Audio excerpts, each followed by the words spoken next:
3, 2, 1.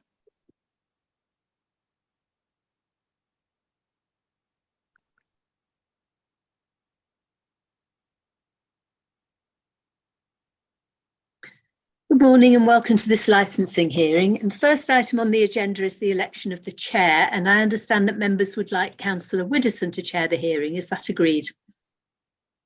Thank you, members. Yes. I'll hand over now. Morning. As Fiona has just said, this is the meeting on Monday, the 24th of July, 11, for a licensing agreement. So the first thing I would like to do is for people to introduce themselves. So can I ask, we'll go through the councillors first. Councillor Cuthbertson.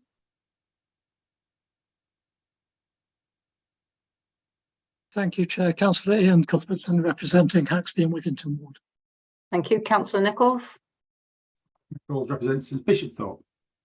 Perfect. I'm Councillor Widdowson. I represent Dringhouses and Woodthorpe. And then can I ask the officers to introduce themselves, please? Sandra. Good morning. Thank you, Chair. My name is Sandra Brannigan. I am the solicitor from the council advising the panel this morning. And just if I may mention, Chair, that my colleague in legal services, Jodie Ingram, is also on this hearing with me. Perfect. And then we have Leslie. Morning, everybody. My name's Leslie Cook and I'm the council's licensing manager, and I'll be presenting the report. Perfect. And finally, we have the applicant, Arvind. Hi, my name is Arvind, and yes, everybody knows I'm an applicant for MasalaCraft R&B Limited. Perfect. So now that we've done all the introductions, can I just ask the councillors if there are any declarations of interest, please? No, I'm seeing nothing on that, so that's good. We will, towards the end of the hearing, we will exclude the press and public when we get onto sensitive information, and I know that that has been previously agreed. So if I can hand back to Leslie. Leslie, if you would do the introductions, please. Sorry, not the introductions. If you would go through the overview for the papers for this licensing agreement. Yes, thank you, Chair. So this is an application for the grant of a premise licence at 72 Walmgate, York. This premises previously operated as Penny's Bespoke Food House. The licensable activities applied for are the supply of alcohol on the premises from 10 AM till 10 PM every day, and on New Year's Eve until 11 PM, with opening hours from 10 AM until 10:30 every day. 10:30 PM, I should say, every day, and until 11:30 PM on New Year's Eve. A copy of the application and plan can be found at Annex 1 of the report. The premises is described in the application as having indoor dining area and a takeaway. There will be seats for a maximum of 28 people. Food and drink will be served at the dining tables only. An overview of the circumstances in which entertainment activities are not licensable can be found at Annex 2. As part of the application, the operating schedule submitted by the applicant showing how the licensing objectives would be met can be found at paragraphs 10 to 14 on pages 10 and 11 of the report. I can confirm that the premises is not located in the community impact assessment area and that the consultation process was carried out correctly. There are no representations before you today from responsible authorities. North Yorkshire Police has mediated with the applicant and the applicant has agreed to amend the operating schedule. The agreed conditions can be found at Annex 3 of the report. There has been one relevant representation from another person. The representative's details can be found at Annex 4 and their representation can be found at Annex 5. Their representation is predominantly based on the grounds of prevention of crime and disorder and public nuisance. A map showing the general area around the premises can be found at Annex 6. The committee has the following options when making your decision. Option 1, grant the licence in the terms applied for. Option 2, grant the licence with modified additional conditions imposed by the licensing committee. Option 3, grant the licence to exclude any of the licensable activities to which the application relates and modify add conditions accordingly. Option 4, reject the application. An agenda supplement was published on the 18th of July with additional information submitted by the applicant. That's an overview of the report, Chair.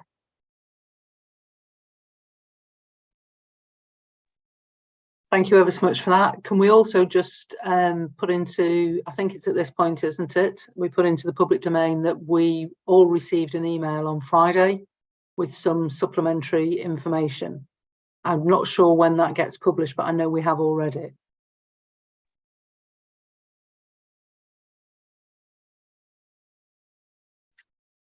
Chair, yes, if I may assist at this point, the applicant submitted last Friday an email, a further email in support of his application.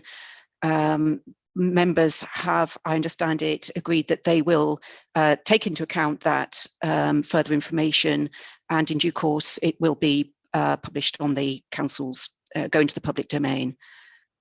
Right, thanks ever so much for that, Sandra.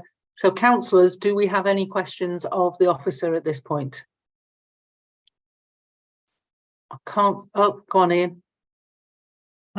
Thank you, Chair. Just looking at the plan of the premises, which is in the papers, it's described as a takeaway operation as well as a seated an operation for seated meals. Can you just suggest to me or tell me where the takeaway will be actually operating from? The kitchen is at the rear of the premises, which is why I'm asking the question. Yes, councillor, if you're looking at the same page as I am in the agenda, the plan does not seem to have come through correctly. Because it has only got, my plan's only showing the kitchen area. I don't know if that's the same for everybody. There is, I think it's because the plan was maybe A3, but it's been published A4. Can you describe it then for us, Leslie? So there is a front section of the premises, which is as in a little, with a service area, and there's a seating area. So I'm assuming the applicant will be able to confirm more that from the takeaway aspect, you would go into the cafe and order your takeaway from there, or they could be doing deliveries, but the applicant would be able to give you further information on that, Councillor Cuthbertson. Okay, well, we'll ask for that at the time. Is that okay, Ian? Yeah, thank you. Okay, any other questions? I can't see any. So therefore, thank you ever so much, Leslie. And Arvind, you've now got up to, you don't have to use them all. You've got up to 15 minutes. If you need a bit more, we can do that as well to present your paper. Yeah, first of all, good morning to everyone. It's a new experience for me because I've been running my restaurant in York for 8 years as a MasalaCraft. In these 8 years, all 7 years, we have achieved a service of excellence from the TripAdvisor every single year. And we never had any complaints from neighbors or anyone, because we always operate and respected our customers and like a neighbors, you know, and our staff most importantly. So we don't want to encourage any activities which cause problems for our staff or our dining customers or neighbors. So now this is first time I have taken a place which does not have a license. So it's a new experience for me. But for my past 8 years of experience, I have seen that what we need to control to make sure that everyone lives in their privacy and nothing is disturbed for neighborhood. For this takeaway or for this small premises, there are 2 exits and entries in this plan. So the kitchen have an exit door, which is also used as a fire door. So our plan is to have our takeaways going out from the kitchen door, because it's connected from the alley. and then the front door is for the in-house dining customers, so they are not disturbed for any drivers to come in and go out. It's a very small place, maximum of 28. That is when but if we will put the table, then we are not able to do more than 20 covers. So it's maximum just table of 2, table of 2, table of 4. So we are not encouraging big groups, like a stag do groups and all that to create a nonsense outside. We have CCTV cameras inside the restaurant, and we have one CCTV camera for outside the restaurant who's coming in and all. Then, like in my application, I have written that we will not serve any alcohol from the bar directly to customers. We will only serve alcohol to accompany their meal, just to give with the meal. So all that kind of precautions will be taken, like notices will be on the door for people to see when they are leaving the restaurant, to leave quietly, respect the neighbors, not to make any nonsense outside, not gathering, talking. So we will take care of all that for sure. We have always taken care from last 8 years. There was no complaints regarding MasalaCraft, never from the police or from neighbors. We always close despite having license to serve alcohol till 2 o'clock in the morning in King Street for MasalaCraft, we always close at 10:30, maximum 11. So we just want to serve the food and just give them the drink, and that's all we want to do. And I personally, I'm the chef myself. I'm running the restaurant myself. So and this is the only place, like from last 3 months, I'm just paying the rent and trying to build it. And this is the only way I earn my earnings, So I can assure that the neighbor 70 Walmgate is concerned about the noise which will come from the restaurant. Although it's only for dining for couples or maximum 4 people to have a nice time, so we can give them best experience. But there is a room in between. There is no one single wall that the noise will go to them.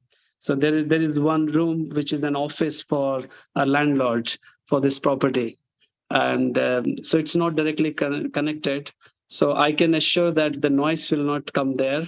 And our music is only just to have a light background music. It's not a disco or a pub culture kind where we can make noise and have party. So it's just a smooth dining.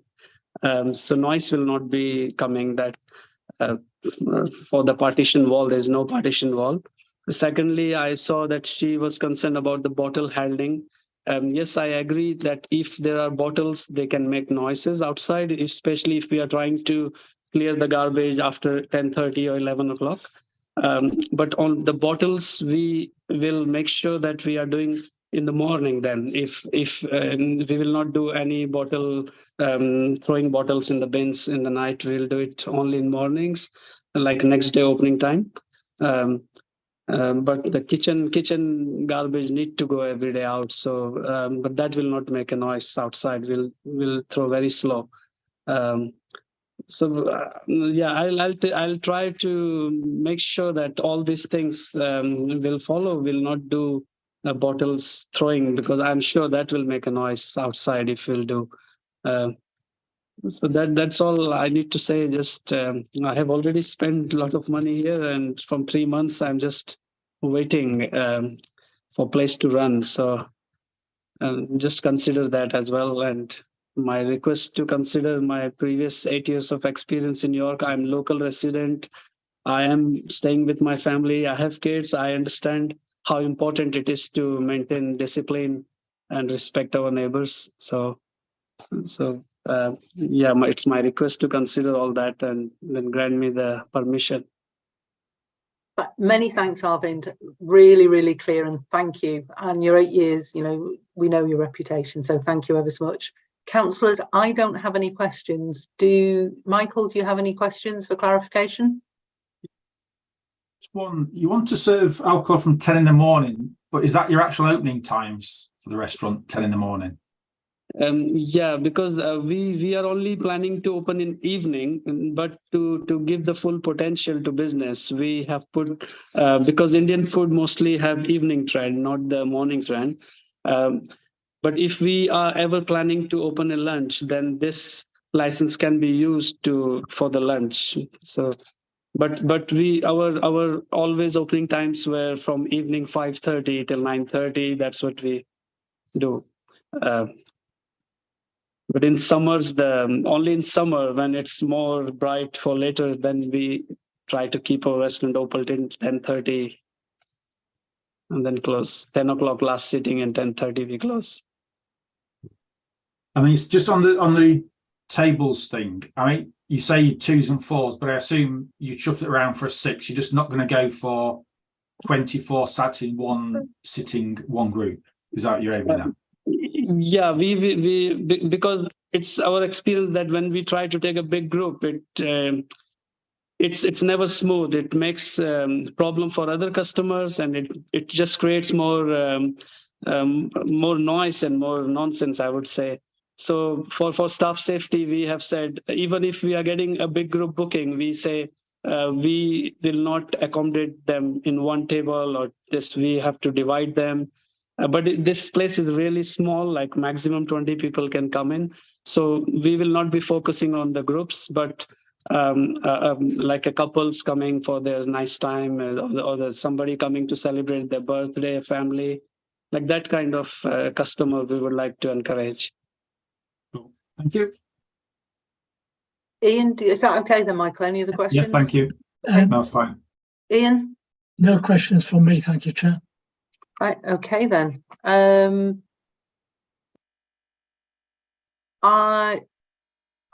you've now got a minute or two if you want to sum up, and then we will go into discuss it privately. So anything else you would like to add? No, there's nothing. You don't more need from to, my don't side. worry. Okay. You don't need to. That is fantastic. I think I've followed the procedure correctly, Sandra.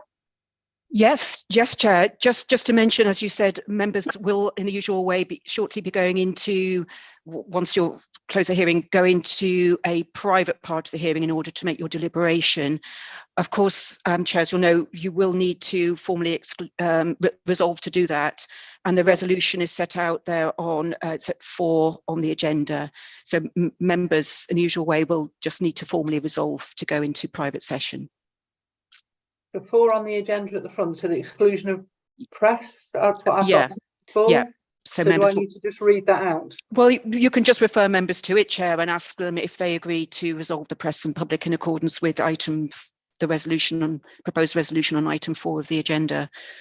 By all means, read it out if you wish, but no, that's fine. So councillors, do you agree to exclusion of press and public so that we can then do our deliberations in private? Yes. Michael, you've disappeared off my screen. Is that a yes? Yes. Perfect. Thank you ever so much.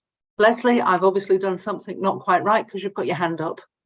No, I just wanted to mention that if members pull the application up online, the full plan is displayed online. It was published in full. It obviously hasn't printed very well if you've got a printed copy of the agenda, but if you want to refer to the online plan when you're making your decision, it clearly shows the alleyway that the applicant referred to, and it shows the front of the restaurant area. Perfect. Just one last question, Sandra, just for Arvind's information. When we've made our decision, how swiftly do we let Arvind know? Well, what officers do, Chair, is as soon as can be done after members have made their decision, the Democratic Services Officer will email that to the applicant and also to the objector, whose representation is in the papers, and she will also put something on the council's website. So that is the short form of just decision, what members have decided to do, and then the lengthier full decision letter with the full reasons for the decision will follow on in due course. Okay, perfect. So we're all clear. We all know what's happening next. So can we go into our private deliberations, please? I'll call the meeting closed at this point. The public side of it closed. Thank you ever so much, Arvind. Thank you. Thank you.